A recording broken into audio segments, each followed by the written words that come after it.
नमस्कार, स्वागत है आपका पीताम्बरा परिवार में। आज बात करेंगे अप्सरा साधना के विषय में।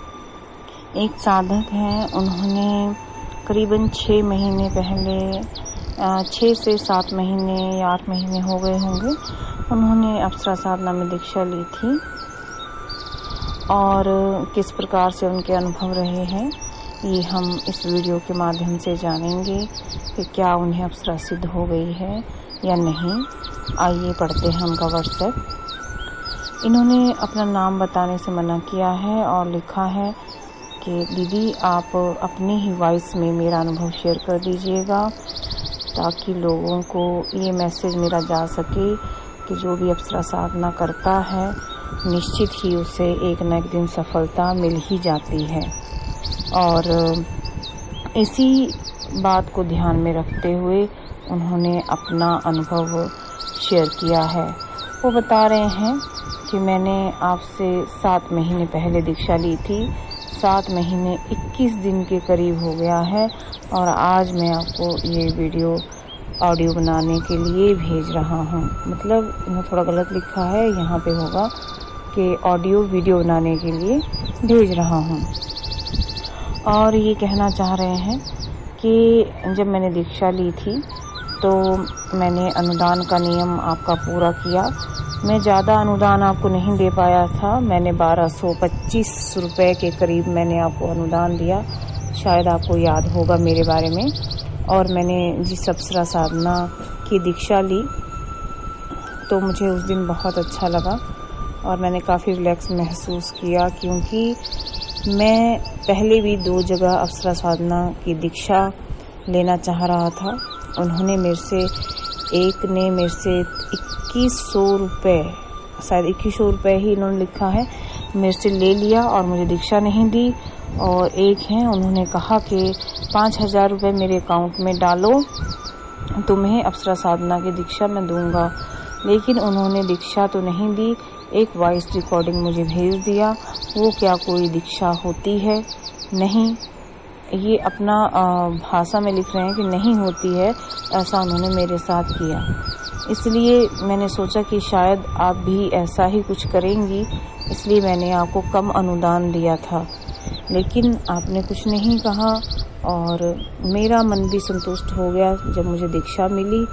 फिर आपने मुझे साधना सामग्री की लिस्ट मंगवाई, लेकिन मैंने सोचा कि साधारण सामग्री से ही करूँगा और आपके द्वारा मैंने अभिमंत्रित सामग्री नहीं मंगवाई। उसके बाद मैंने साधना शुरू कर दी, लेकिन ब्रह्मचर्य विखंडित होने के कारण मेरा ब्रह्मचर्य टूट जाता था और मेरी साधना ख़त्म हो जाती थी, लेकिन मुझे कोई अनुभव नहीं हुआ। मैं बहुत पछताने लगा। आपको मैंने बार बार व्हाट्सएप भी किया, उसके लिए मैं सॉरी कह रहा हूँ। फिर उसके बाद आपने कहा कि मैं आपको कॉल करूं, तो मैंने आपको कॉल किया था, आपको शायद याद होगा। तो आपने मुझे डांटा था कि व्हाट्सएप ज़्यादा नहीं करने हैं और अपना मेहनत करो। साथ ही साथ मुझे ये चीज़ का भी रियलाइज़ हो गया कि साधारण जो सामग्री रहती है उससे कोई फ़ायदा नहीं होने वाला। इसलिए मैंने आपसे अभिमंत्रित सामग्री मंगाई, देर से ही सही, लेकिन मैंने मंगाई। और मैंने उसको आने में जब समय लग गया तो मेरा धैर्य टूट गया था, क्योंकि लॉकडाउन में वो मेरा सामग्री फंस गया था। तो करीबन उसको आने में करीबन 17 दिन लग गए थे और मेरा सब्र का बांध टूटा जा रहा था।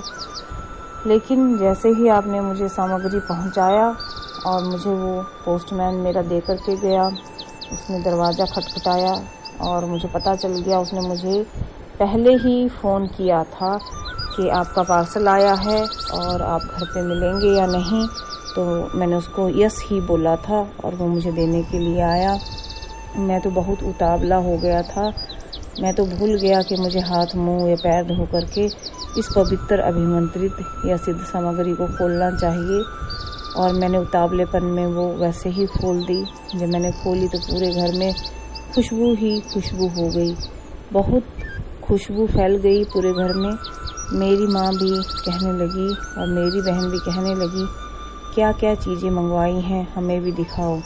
मेरी बहन ने मेरी माला को छूने का कोशिश की तो मैंने उसका हाथ पकड़ के झटक दिया और कहा कि तुम नहीं छू सकती। इससे वो नाराज़ भी हो गई थी, लेकिन उसकी नाराज़गी मैंने मिटा दी है और आपसे उससे के लिए भी सामग्री मंगाई है, जो कि मुझे हमें मिल चुकी है।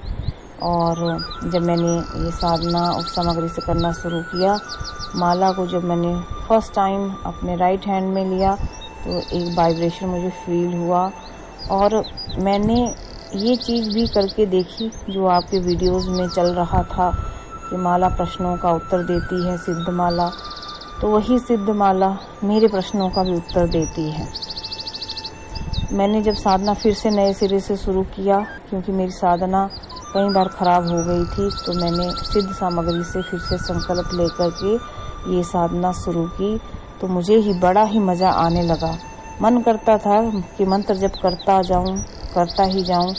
और कभी कभी तो मेरा ये हो गया था कि मैं जब मेरी साधना पूरी हो जाती थी तब भी मैं एक्स्ट्रा मंत्र जब बैठ करके करता रहता था और अप्सरा का ध्यान करता रहता था। मुझे अप्सरा के दर्शन ध्यान में धीरे धीरे होने लगे। बहुत सुंदर सी एक लड़की दूर किसी पहाड़ी पे खड़ी हुई मुस्कुराती नजर आती थी और मैं मन ही मन ध्यान में प्रार्थना करता था कि इतनी दूर क्यों खड़ी हो, पास आओ, मेरे घर में आओ, तब जानो।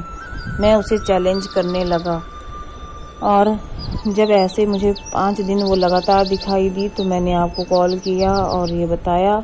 तो आपने कहा कि शक्ति को चैलेंज नहीं करना है, प्रेम पूर्वक ही वार्ता करनी है। तब मुझे समझ आया, दीदी एक बार मुझे आपने बहुत डांटा था। उस दिन मेरा दिल ही टूट गया और मुझे लगा कि मैंने अपनी दीदी को खो दिया। आप बहुत गुस्से वाली हैं दीदी। पर बाद में मुझे समझ आया कि अगर आप नहीं डांटोगी तो कौन डांटेगा। मुझे बहुत गुस्सा आया था उस दिन जब माँ ने कहा कि तू फालतू काम करता रहता है। मेरी माँ नहीं चाह रही थी कि मैं साधना करूं, क्योंकि रात को मैं लाइट जला करके साधना करता था। तो मेरी माँ को लगता रहता था कि बिजली का बिल आ रहा है, बिजली का बिल आ रहा है। हमेशा चिल्लाती थी दरवाजे के बाहर से खड़े होके, पता नहीं क्या क्या तंत्र मंत्र करता है और बिजली का बिल कौन भरेगा। इस तरह से फिर मैं दरवाज़ा बंद करके कुंडी लगा करके ही अपना मंत्र जप करता था। मेरी माँ को जो कहना था वो कहती रहती थी, फिर जाकर के सो जाती थी। एक दिन ऐसा ही हुआ और दीदी मैं आपको दिन लिख करके नहीं भेज पाऊँगा, क्योंकि मैंने ये कोई नोट नहीं किया है। तो मेरी माँ खटिया पे सो रही थी और मेरी माँ के कान में आवाज़ आई, क्यों अपने बेटे को तंग करती है। और वो उठ करके बैठ गई और डर गई और ज़ोर ज़ोर से चिल्लाने लगी कि कोई भूत है, कोई भूत है। और मेरी बहन भी जाग कर के आ गई, पापा भी जाग कर के आ गए, मेरे दोनों छोटे भाई भी जाग कर के आ गए, लेकिन मैं तो अपनी पूजा में लगा था। उस दिन तो मेरा पूरे घर में रिमांड ही हो गया, क्योंकि सभी लोग मेरा नंबर लगाने में लगे हुए थे। मेरे पापा ने मुझे बहुत डांटा फटकारा कि मैं उल्टा सीधा करता हूँ, और मम्मी ने कहा कि मैं पता नहीं क्या तंत्र मंत्र कर रहा हूँ। लेकिन मैंने अपनी मम्मी की शंका मिटाने के लिए आपका 2-3 वीडियो सुनाया, तो मेरी मम्मी को आपकी आवाज़ बहुत अच्छी लगी और मेरी मम्मी कह रही थी इसको तो भजन गाने चाहिए, तुम्हारी दीदी तो बहुत खूबसूरत होगी और बहुत सुंदर बोलती है, मुझे लगता है इसको भजन गाने चाहिए। तो हम सभी बहुत ज़ोर ज़ोर से हंसने लगे। मेरी मम्मी भी आपसे दीक्षा ले ही लेगी अब ऐसा लगता है, और मेरी बहन ने तो दीक्षा आपसे ले ही ली है। पूरा परिवार आपका भक्त हो गया है दीदी। और मैं अपनी अप्सरा साधना का एक और बहुत अच्छा अनुभव बताता हूँ कि जब भी मैं चलता हूँ, अकेला होता हूँ, तो अप्सरा आकर के मेरे पास बैठ जाती है और मुझे वो नज़र आती है। लेकिन मैंने अपनी बहन से कहा कि देखो कोई पास बैठा है तो उसे कुछ भी नज़र नहीं आता है, इसलिए मुझे बड़ा दुख होता है, क्यों ये अप्सरा सबके सामने नहीं आ सकती। मुझे तो दिख ही रही है, पर औरों को क्यों नहीं दिख रही है। ये मेरे प्रश्न का उत्तर आप कर देना। मैंने उससे पूछा तो वो मुस्कुराती है, जवाब नहीं देती है। दीदी, आप मुझे ज़रूर बताना कि ये अप्सरा मुस्कुराती क्यों रहती है, मेरे किसी प्रश्न का उत्तर क्यों नहीं दे रही है। आती है, पास बैठती है, बस मुस्कुराती है, उत्तर नहीं देती है। क्यों नहीं देती है, आप ये ज़रूर बताना। और दीदी, अभी वो आने लगी है, बैठने लगी है और पर बात ही नहीं करती है। लेकिन उसने जो पिछला पूर्णिमा गया था उसमें उसने मुझे इशारे में फल मांगा और मैं उसको मिठाई ही समझ बैठा कि शायद वो मिठाई मांग रही है। तो जब मैंने उसको अगले दिन वो मिठाई भेंट किया तो उसने मुंह ढक लिया। मुझे समझ नहीं आया और उसने चेहरा अलग सा बना लिया। गुस्से वाला भी नहीं था लेकिन प्यार वाला भी नहीं था, ना ही वो मुस्कुरा रही थी। बाद में मुझे सपना आया और सपने में उसने आकर कहा कि मैं तो फल मांग रही थी। लेकिन दीदी, वो सीधे सीधे क्यों बात नहीं कर रही है, मुझे ये ज़रूर बता देना। और जैसा आपने आज्ञा दी है मैं वैसे ही अपना मंत्र जब बढ़ाता जा रहा हूँ। आपकी मेरे ऊपर बहुत कृपा है। मेरी बहन के ऊपर कृपा कर दीजिए। उसकी शादी नहीं हो रही है, 27 साल की हो गई है। बस उसका शीघ्र विवाह वाला साधना आपने शुरू करवा कर उसको शादी हो जाए, यही काफ़ी है। दीदी, मेरी माँ को भी दीक्षा दे देना। मेरी माँ तो आपका रोज़ रोज़ वीडियो सुनती है, एक वीडियो 3-3 बार ला करके सुनती है। तो मैंने कहा, अरे मेरी माँ, एक ही वीडियो बार बार क्यों सुनती है, और वीडियो हैं, बहुत सारा वीडियो है दीदी का, वो सुन लिया करो। तो मेरी माँ कहती है, इस वीडियो में आवाज़ बहुत मीठी आती है इसलिए सुनती हूँ। जब वो खाना पकाती है किचन में तब भी आपका सुनती है। मुझे तो ऐसा लगता है कि मम्मी के ऊपर कोई जादू हो गया है आपकी आवाज़ का। मम्मी कह रही थी कि आपका दर्शन ना जाने कब होगा, बहुत पुण्य भाग होंगे जिनको दर्शन हो जाएगा। दीदी, आपको मेरा प्रणाम है, माँ की तरफ से प्रणाम है और मेरी बहन की तरफ से भी प्रणाम है। मेरे दोनों भाई तो अभी दीक्षा लेने वाले हैं नहीं, लेकिन पापा से कहूँगा अगर वो दीक्षा आपसे ले लें तो उनका जीवन भी धन्य हो जाएगा। दीदी, मेरे प्रश्नों का उत्तर ज़रूर देना और ज़रूर मेरे अनुभवों को वीडियो बना देना। लिखने में थोड़ा गलती हो गई होगी तो मुझे माफ़ कर देना। आई एम सॉरी और थैंक यू।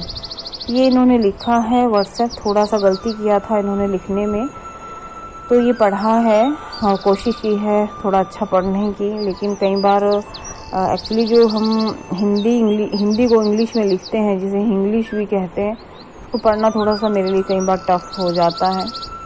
खैर, अभी इनके प्रश्नों का उत्तर देते हैं। इन्होंने प्रश्न पूछा है कि अप्सरा जो उनके पास आ रही हैं मगर बात नहीं कर रही हैं, तो ऐसा क्यों है, यही एक इनका मुख्य प्रश्न है। तो देखिए, अभी आपका मंत्र जब उतना नहीं हुआ है, हम एक लिमिट बताते हैं कि आप 1 लाख कर लो या इतना जप कर लो, लेकिन उसके बाद आपको और मंत्र जप बढ़ाने की ज़रूरत रहती है। लेकिन जो आपका 6 महीने 7 महीने में जो आपका अप्सरा साधना के जो रिजल्ट आए हैं वो काफ़ी अच्छे हैं, इसलिए आपको इस मंत्र जप को बढ़ाना चाहिए। और जिस प्रकार से आप ये साधना कर रहे हैं उसमें कुछ चेंजेस आपको करने चाहिए, जो मैं आपको व्हाट्सएप पे बता दूंगी। और रही आपकी सिस्टर की बात, तो अभी तो उन्हें साधना शुरू किए बहुत ही कम दिन हुए हैं, तो अभी उनको साधना करने दीजिए। हो सकता है कि शीघ्र उनका विवाह भी हो जाए। बाकी और तो कोई ख़ास आपका प्रश्न है नहीं। नमस्कार।